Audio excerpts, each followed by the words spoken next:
What's good people from YouTube, Facebook, Twitter, and all other places? This is Jeff Lightsy Jr. with the Victory Formation Sports Show in the Black Boss channel. Be sure to hit the thumbs up button, like, share, subscribe, because today we have a jam-packed show. We go live every weekday, 6 p.m. Eastern, and we're going to be talking about Carmelo Anthony, the NBA Christmas games, and whether or not Melo's career would be totally different if he was drafted by the Pistons as opposed to the Nuggets in the 2003 NBA draft. I have one person that says the Pistons would have never won the championship if they would have drafted Melo over Darko Milicic. We're going to talk about that right after the bumper.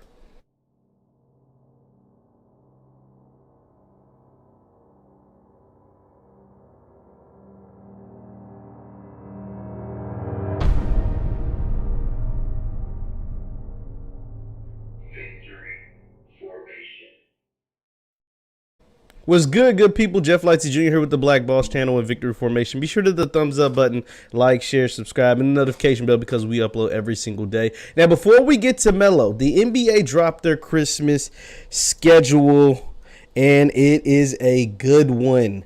I mean, jam-packed, all the stars, everybody's playing everybody, the games that you and I all want to see. Let's look at some of the NBA Christmas games. We're just going to go straight to Twitter with it. And the best tweet that I saw out came from the guys over at Bleacher Report. You know, we mess with Bleacher Report heavy right here. And let's look at some of these NBA Christmas Day games. You got the Hawks at the Knicks, which is a rematch of the first round 2021 playoff matchup. Celtics versus Bucks. The defending champs will get an easy win against the Celtics. I'm not too crazy about that one. The Warriors versus Suns. Now, this is going to be interesting because obviously the Warriors have Klay Thompson coming back. They're looking to revenge mode. A lot of people think the Warriors will be contenders once again. And then the Suns want to prove that they just weren't a one-trick pony, right? A one-year wonder, a team that wants to show that they're still one of the best in the Western Conference. And then the headliner, the Brooklyn Nets versus the Los Angeles Lakers. LeBron James, Russell Westbrook, Anthony Davis versus James Harden, Kevin Durant, and Kyrie Irving. That is the one we're going to focus on. And then obviously the one to put everybody to bed is Luka Doncic and the Mavericks. I'm just playing versus the Utah Jazz and my guy Donovan Mitchell. Now this is a heck of an NBA Christmas matchup, a heck of an NBA Christmas lineup, one that everybody is going to be tuned in for. But like I said, the number one game is the Brooklyn Nets versus the Los Angeles Lakers. Now, we know LeBron and the Lakers haven't always fared the best on Christmas Day games. I mean, I'm pretty sure last year they lost to the Clippers on Christmas.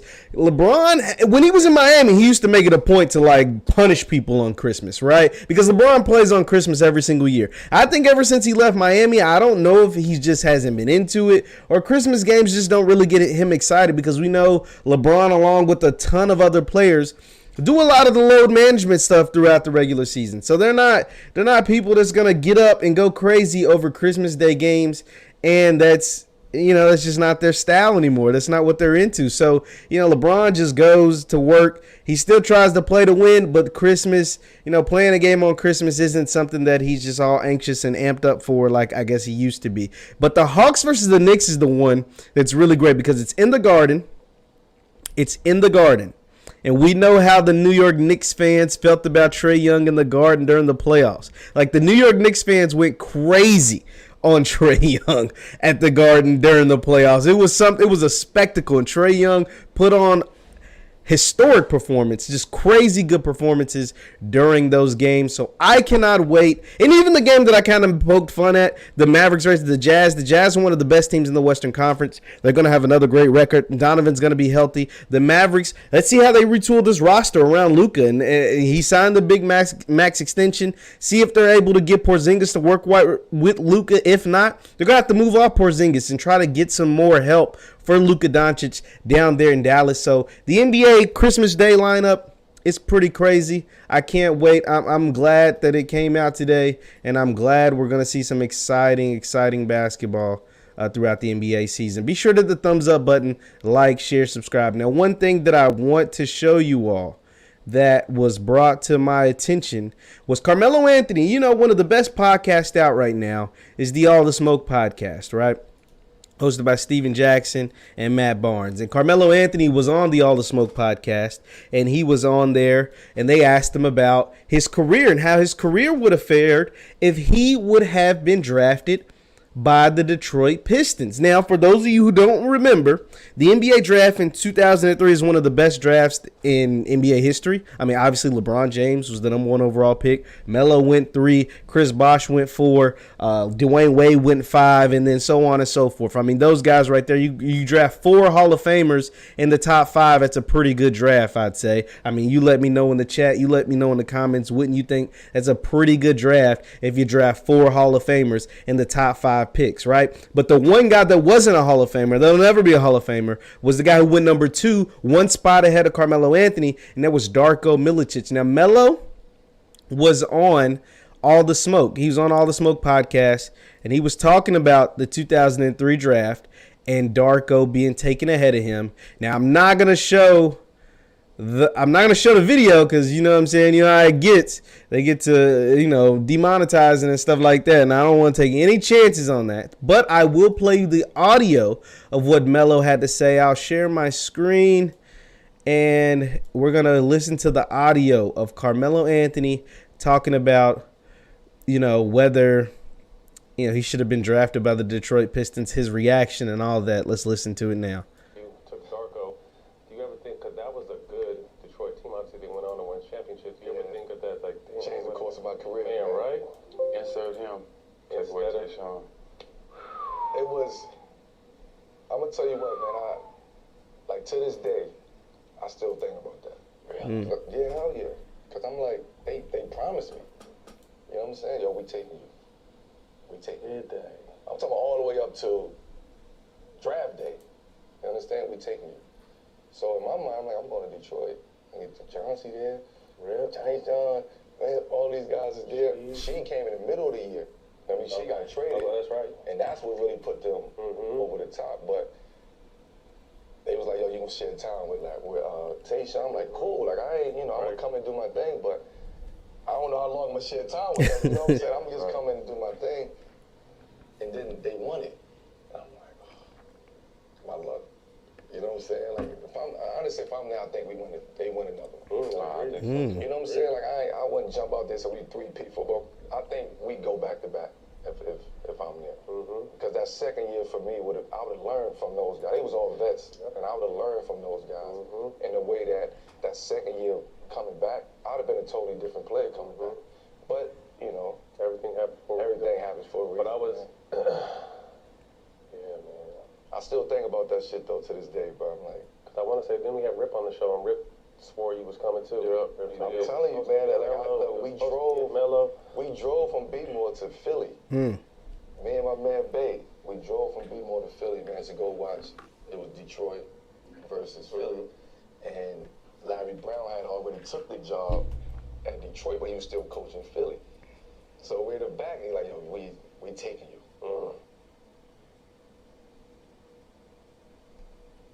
Like, we taking you. So, I'm driving back up 95, like, yo, we going to Detroit. The whole hood, we Detroit. You know what I'm saying? So it's like, that shit still sit with me to this day. So obviously Melo is still affected by that, man. And that was what was surprising to me, is the fact that Carmelo Anthony still thinks about this. I mean, think about this. 2003 was 19 years ago, right? Like, it was almost 20 years ago, right? Like, well, I guess he's going to his 19th season. Let me take that back. He's going to his 19th season.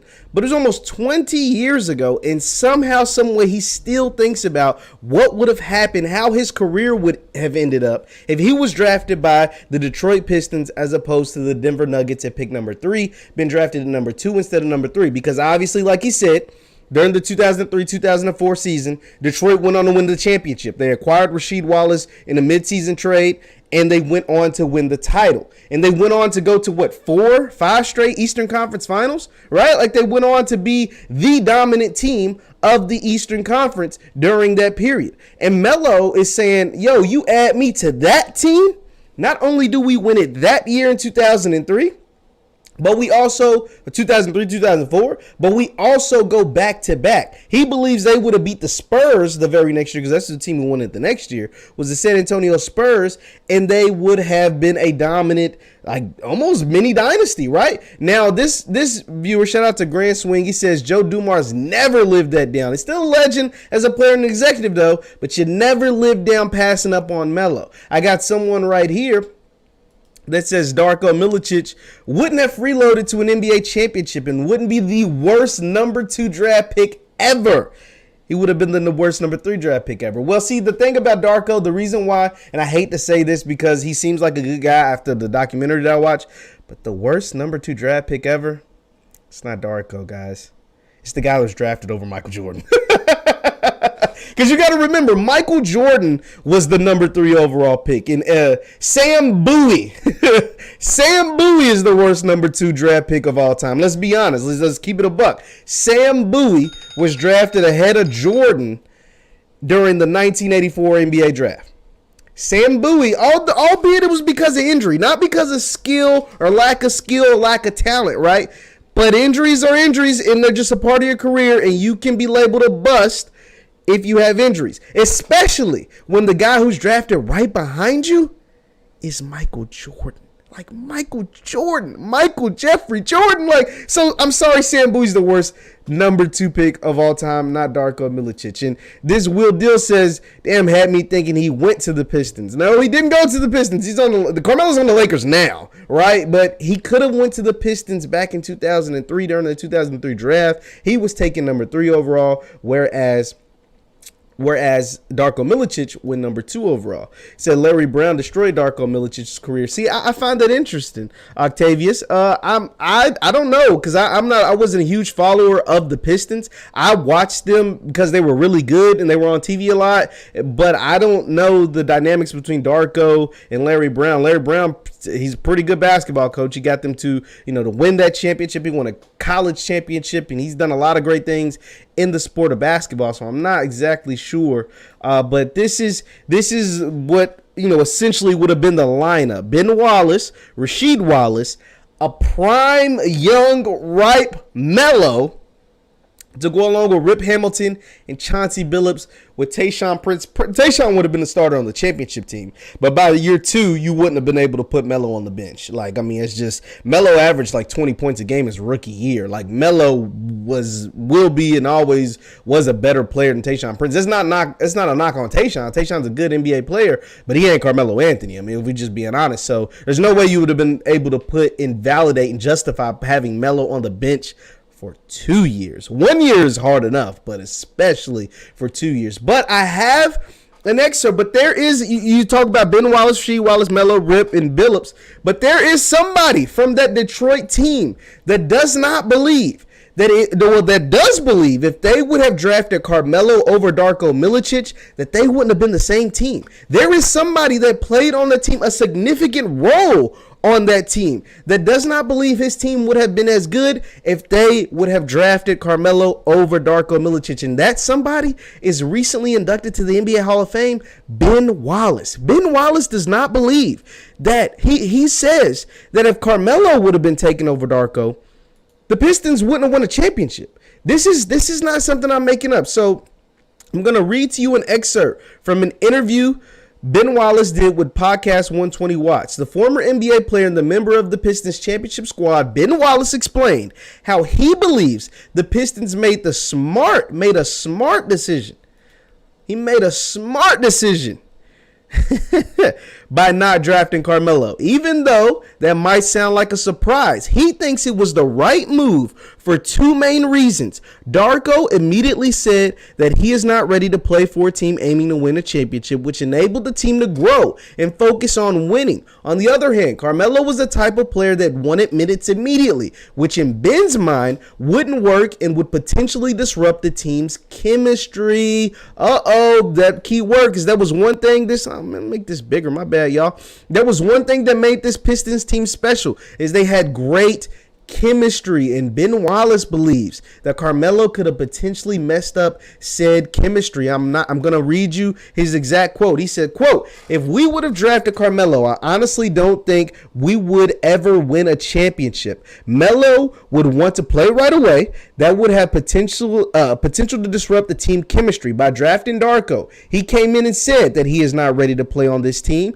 Who am I going to play in front of? I'm not ready." And by doing that and accepting his role, it allowed us to build and grow and get stronger and eventually win a championship. This is from Hall of Famer Ben Wallace. This is Hall of Famer Ben Wallace saying that Carmelo would have messed up the team chemistry. Leave your thoughts in the chat. We're getting to them. Do you believe, are you in agreement with Ben Wallace? Do you think Carmelo would have messed up the team chemistry? The team chemistry in Detroit? We've got Graham Swing says, why did this happen? And then we got Tayshaun's defense was locking up dudes. T-Mac Cope. Yeah, Tayshaun was a great player, right? Tayshaun, he made his bones by playing great defense, hitting good threes, being a three-point shooter. A 3-and-D guy is what we call him now. I'm not sure if we called him that back then, but Tayshaun Prince was a solid NBA player. But we're talking about Carmelo Anthony. We're talking about Carmelo. I know Melo has been kind of bouncing around the league now, right? He bounced around the league a lot now because, he's up in age. He's in year, 19 and he wants to continue to play. But do we need to go get a refresher on who Carmelo Anthony is? Is Ben Wallace, is he asleep at the wheel? I know he's a Hall of Famer. I know he was a 3 or 4 time, I think he was a 4-time Defensive Player of the Year. I know he's got a Hall of Fame career and you know what I'm saying? He did all the great things with Detroit, but are we forgetting who Melo is? Do I have to refresh, remind him and remind those that seem to think Carmelo was like some soup sandwich, right? Let's do a little refresher real quick. I just put up Carmelo Anthony's Wikipedia page, right? So Carmelo Anthony is a 10-time All-Star, a 2-time NBA second team, All-NBA second team, a 4-time All-NBA third team. So he made the All-NBA team 6 times. He was a scoring champion in 2013. He was an NCAA champion in 2003 while also taking home the best player in the Final Four, NCAA Final Four most outstanding player. He was an All-American in college. His jersey is retired by Syracuse. He's a 2-time USA Male Athlete of the Year. Team USA, and then even if you go back to high school, he was a parade and the McDonald's All-American. So Carmelo Anthony is a beast, dog. I think Ben Wallace might have got confused, and I get it. He's saying that the chemistry wouldn't have been the same if they would have had Melo. Darko accepted his role, and you know what I'm saying, and did all of that, and that's cool, right? That Darko accepted it. He wasn't championship material, but see, Melo was championship material. Melo came in, and I want to say averaged 20 points a game as a rookie, right? So Melo came into the league ready to hoop. Now let me go down because Wikipedia I know has his points per game on here somewhere. So let's go the 2003-2004 season. So Melo was healthy, he was young, he was spry, he played all 82 games. That's right here. It's all 82. Let's zoom in a little bit. Made us go up. But he played all 82 games. That's right there. All 82 games, averaging 36 minutes per game. Shot 43% from the field, 77 from free throw, and averaged 21 points per game. So Melo for this first up until 2018, till he went to the Oklahoma City Thunder, never averaged under 20 points per game throughout the entirety of a season, right? Throughout the entire season, Melo never averaged less than 20 per game, right? The lowest he ever averaged for the first, 14 years of his career was 20.8 in his second year, right? So his second year, his field goal percentage went up. His minutes actually went down, but he missed a few games. He missed about 8 games that year, or 7 games that year. But he still averaged 20 per game. And then by year 3, he was a star, right? He averaged 26 and then 28 and then 25, 22, 28, 25, 26, 22, 28, 27, 24. Melo became a star in this league, right? A Hall of Fame, surefire Hall of Famer, 10-time All-Star. And Ben Wallace doesn't think that would have helped the Pistons? Like, somebody, please, somebody in the chat, somebody in the comments, please tell me, what is Ben Wallace talking about? Like, I get it. Team chemistry was huge on those Pistons teams, right? Team chemistry was huge. But their go-to scorer were scorers were Chauncey Billups, Mr. Big Shot. He hit some really big shots, especially during the playoffs, and Rip Hamilton. And you mean to tell me Carmelo Anthony couldn't have come and helped that team win a title? Couldn't have come and helped that team win multiple titles? Because the Pistons went to the Eastern Conference Finals every year for like 4 or 5 straight years. Like, that team was one of the best, if not the best team in the Eastern Conference over a 5-year stretch. And you don't think Melo could have helped that? Yeah, having someone capable of dropping 50 is really bad chemistry. I mean, that's what I'm saying, Grant Rising. Shout out to you, and be sure to hit the thumbs up button, like, share, subscribe. Like, it makes absolutely, positively no sense to me. Like, how is it that Carmelo Anthony, who we just ran through his points per game, by year 3 was averaging almost 27 a game. By year 4, he averaged almost 30. 5, 6, and 7, he was still hovering around 30. 8, 9, and 10 still hovering around 30. And a couple of these years, he shot like 42% from 3, 36% from 3, 38% from 3, 37% from 3, 40% from 3. And not to mention his field goal percentage is always around 80%. I'm kind of baffled by the comments by Ben Wallace. I don't know about you all, but I'm almost stunned the fact that he doesn't believe Carmelo Anthony, like, stay mellow, that Carmelo Anthony couldn't have helped that Pistons team win the title in 2004 and potentially win more than one title during that era. An era they showed that they had the capability, the wherewithal, the team chemistry, all of that to go and win a championship. But answer me this. When was Carmelo Anthony ever called a bad teammate? Like, was Carmelo ever called a bad teammate? Leave your thoughts in the chat. Leave your thoughts in the comments. Was Carmelo Anthony ever called a bad teammate by anybody that he played with? By any of his friends, his teammates, anybody? Did they ever say, like, man, that damn Melo, he gets on my nerves because he's a ball hog, or he's just a bad guy, or whatever? Like, did that ever take place? I don't know. You guys let me know. Let me know in the chat. Let me know in the chat. Was Carmelo Anthony ever called a bad teammate? Because if he was, I don't remember. I don't remember it taking place. So, I don't know, man. These guys, Ben Wallace, I know he's a Hall of Famer, a great player, an amazing player, but there's no way that Melo wouldn't have made that team better. Grant Swing says this is from a mid-range score, pre-3-point revolution. Yes, and Melo was like that. Like, Melo was one of the most lethal scorers in the NBA over the first 10 to 15 years of his career. He's one of the most lethal scorers in the league. There's not too many like scorers that played during Melo's era that can just go out and get me a bucket like Melo. I'll give you Steph. Well, a lot of these guys are like now, right? Like in 2003, they weren't really in the NBA. But I give you Steph, Dame, Kevin Durant, and I got to throw Bron in there. People don't like to say Bron's a scorer, but he's averaged 25 points for 18 straight years. Like, so Bron's in there. Steph, Dame, Bron. Steph, Dame, Bron. I can't think of nobody else. I can't think of anybody else that can score like Carmelo Anthony. Get the ball, put it in the basket. Steph, Dame, Bron. It's about it. During his era, like during this time, I mean, Steph, Dame, Bron. That's literally the list. Like, that's literally the list. Carmelo Anthony is special, man.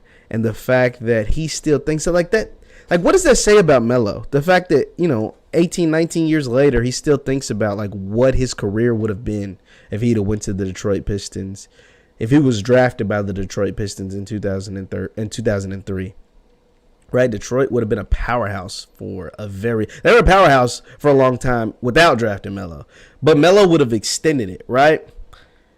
Like, how would that have been for LeBron? You know them times that LeBron knocked the Pistons out of the playoffs because, he was outscoring the whole team? Tayshaun Prince is no defense for LeBron James when he's scoring 28 straight on you in the Eastern Conference Finals. Like, does that happen if Melo's on that team giving Bron buckets back? Because there was nobody, like, if you watched that game, it was a scuttlebutt, terrible display of shooting of basketball, right?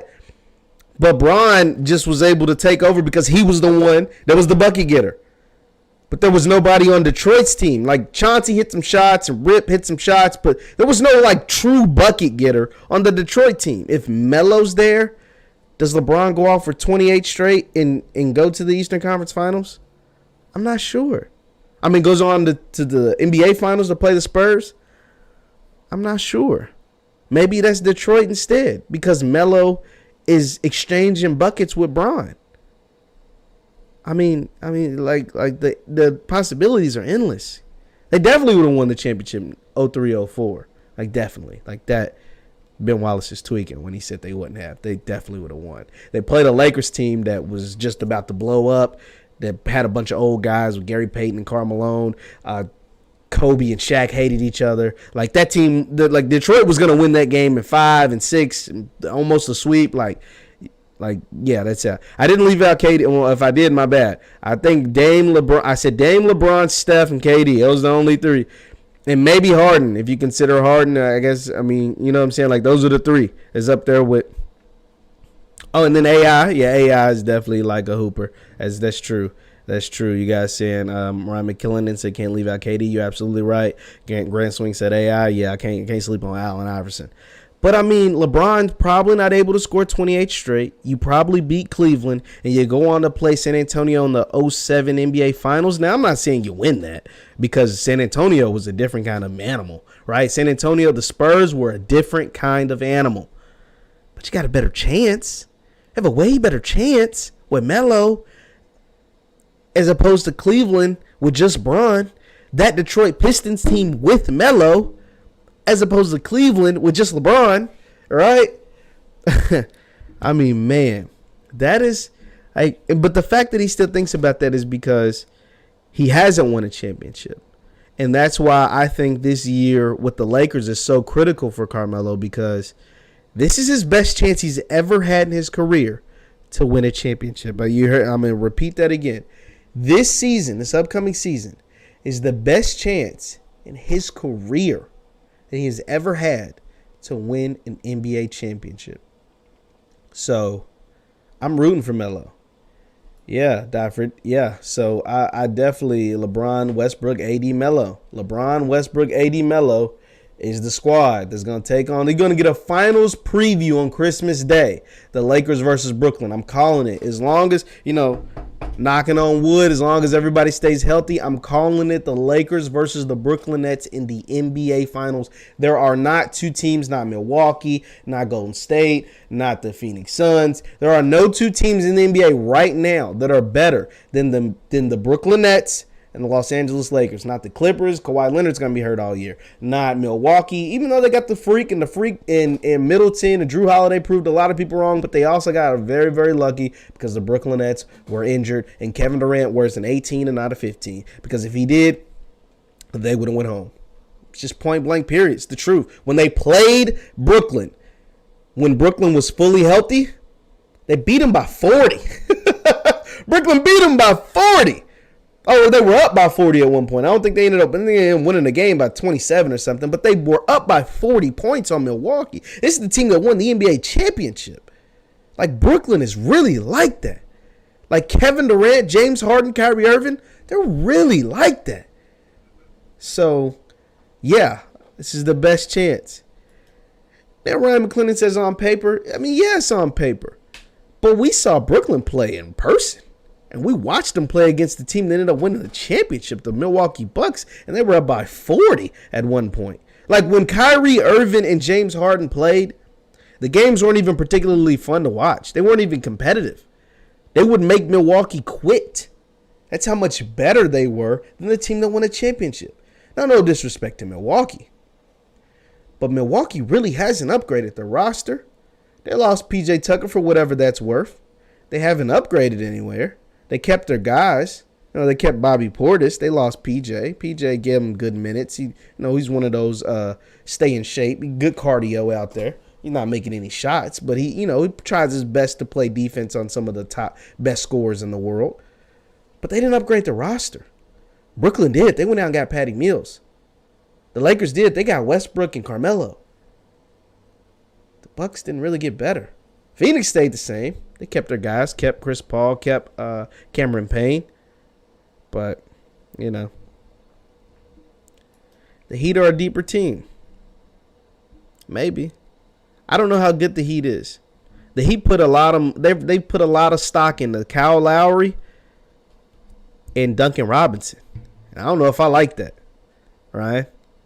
Putting a whole lot of stock into Kyle Lowry and Duncan Robinson. $90 million to Duncan Robinson? Kyle Lowry? That Victor Oladipo, maybe he can give you something. I guess I'd be more excited about him, but we don't even know if he still likes to play basketball. He'd be taking these terrible deals and running himself out of cities. I don't even know if Victor Oladipo even likes to still hoop. So, man, this is going to be a fun NBA season, but it's crazy to think that Carmelo Anthony still thinks about what if he would have got drafted by the Detroit Pistons.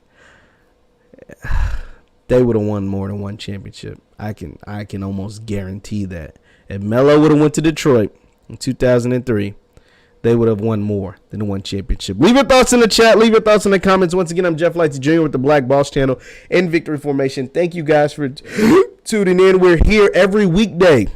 Every weekday, 6 p.m. Eastern. Every weekday, 6 p.m. Eastern. And for my folks over on Facebook, you can find it right there, Jeff Lightsy Sports on Facebook. Here every single weekday, 6 p.m. Eastern. Thank you guys for tuning in, and I will see you next time. Peace.